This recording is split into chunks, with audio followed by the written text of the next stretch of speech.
And Chris actually ended our relationship for 8 months. For 8 months, I would say out loud, I love you.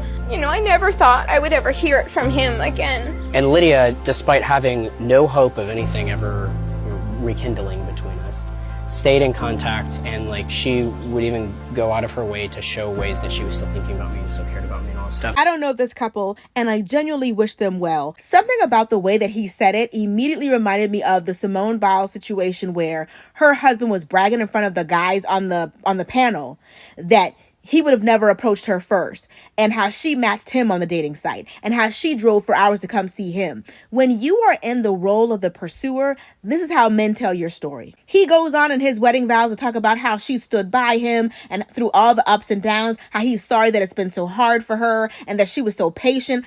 You don't want a love story where the only reason why you're together is because you didn't give up on him. You as a couple fighting against the outside world to keep your relationship together is one thing. It's another thing entirely when you all by yourself are fighting to keep the relationship together. Even on your wedding day, he wants to remind you, it was you that wanted me, remember? Even when he's talking to his family and his friends, it was you that wanted me, remember? Like, I feel like some men will always use that to humble you. Wherever it's gonna take, shame must come back. We need to bring... Why did I saw a video, a vow of this girl, Chris, I think it's Chris and Lydia. 8 months. 8 months.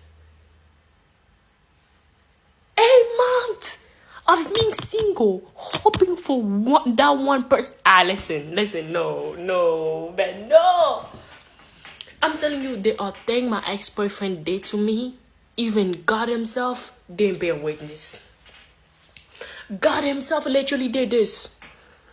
I'm not seeing it. What do you mean 8 months of begging to the universe to bring that one man? Ma'am, he was in a relationship. He was in a relationship. Don't get me wrong.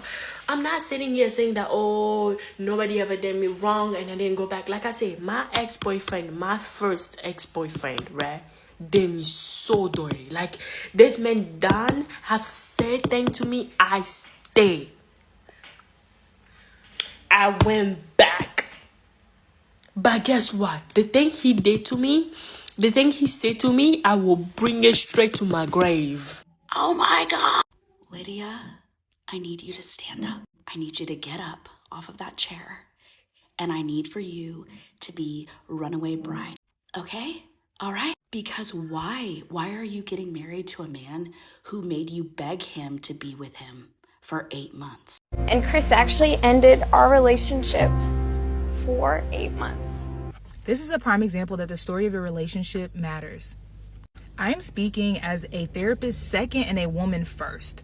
I do tell my clients often that the story behind how their relationship comes together matters, because eventually that story is the one that you tell over and over again, and it either haunts you or it is the reason why you come back together after a hard moment. But as a woman, I want you to know that when you retell your story, especially to yourself, you want to make sure you are proud of the things that you have to say.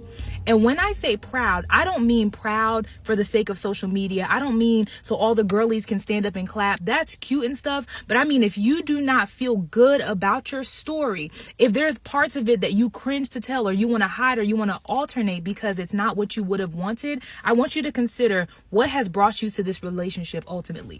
For these two people, their story is one that is not shameful to them, and nor should it be. They have made the decision to get married, and their story is their story, and I'm not going to put shame on them. But knowing myself and my clients and the types of relationships that they want, this would not be a story that I would partner with my client in supporting them to walk down the aisle with a story like that. And the reason why is because of one key detail.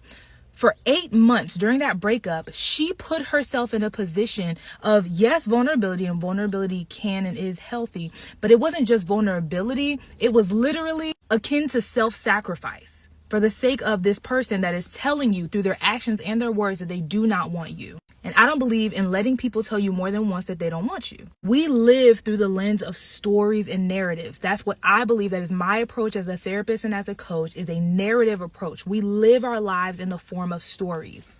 And if healing comes through narrative, so does pain. Pain and trauma comes in packaged in the form of a narrative. And if this is the narrative that you have to carry about your relationship consistently, what happens when y'all have a hard moment, right? What happens when you guys are arguing, or when you have a moment where you feel rejected, where you feel unheard? You're going to go back to that initial story and the narrative that you've taken from that, and you're going to process the situation from that place.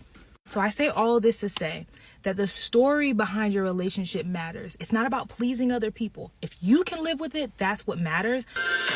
Now, it's one thing for her to be desperate for Chris for 8 straight months, trying to get him back by whatever means. But it's another thing for this guy to string her along for 8 months because he knew that she wanted him back. Because I want you to think about it. She was showing him that she still cared about him for 8 months. What did he do? Probably nothing. And Lord knows what he was doing for 8 months. Perhaps he was with other women. Who knows? But most likely he had this epiphany that no one could hold him down better than Lydia. So what does he do after those 8 months? He sent her a text saying, "Would you like to go out with me again?" What? But what's really diabolical about all this is the fact that he told this story in front of his groomsmen. He really made her out to be some desperate woman. Like, come on, look at this. Why would you tell this story to the public, especially put this on the internet? It doesn't make any sense at all. Now, to be fair, we don't know this couple personally, so we don't know what their dynamic is like. Maybe there's more behind the scenes that we don't know about. Everything I said is alleged after all. But this video does make the couple look bad. Actually ended our relationship for 8 months. Let's normalize self-respect. Let's normalize dignity. Let's normalize knowing when to walk away and not putting this man on a pedestal. This poor woman was crying almost a year worth, almost every night, for this Dusty who didn't want her. And the bridesmaid in the back is telling me everything I need to know about the situation. She probably has had friends, family telling her, you deserve better, you deserve more, yet here they are on her special day. And I actually had a friend like that. And now she's divorced. Yeah, because when everyone was telling her, this guy's crazy, this guy doesn't value, this guy is disrespectful, this guy's an abusive narcissist, they don't want to listen. So if you are in a situation right now where people around you who love you are like, you need to stand up, you need to open your eyes, honey, you need to gather whatever you have left of your esteem and dignity and just figure out a solution and leave and never look back. Okay, these people are telling you this because they care about you, okay? Not everyone is out here trying to sabotage your success. Not everyone is out here trying to get your man, okay? Like, some women are just so delusional, it hurts. It really hurts. It hurts to see them being played this way. It really does. You cannot be attached to a man and the outcome of whatever that relationship is to the point where you become deaf and you become blind, okay? You're out here crippled and handicapped because you don't want to listen. In those cases, I should say, that song, don't save her, she don't want to be saved. In that case, let them do whatever they got to do. Because sometimes, no matter how much you say things, no matter how invested you are in that friendship, sometimes these girls have to learn the hard way. Okay? Sometimes these girls have to learn the hard way. And that's all I can say about that. Okay?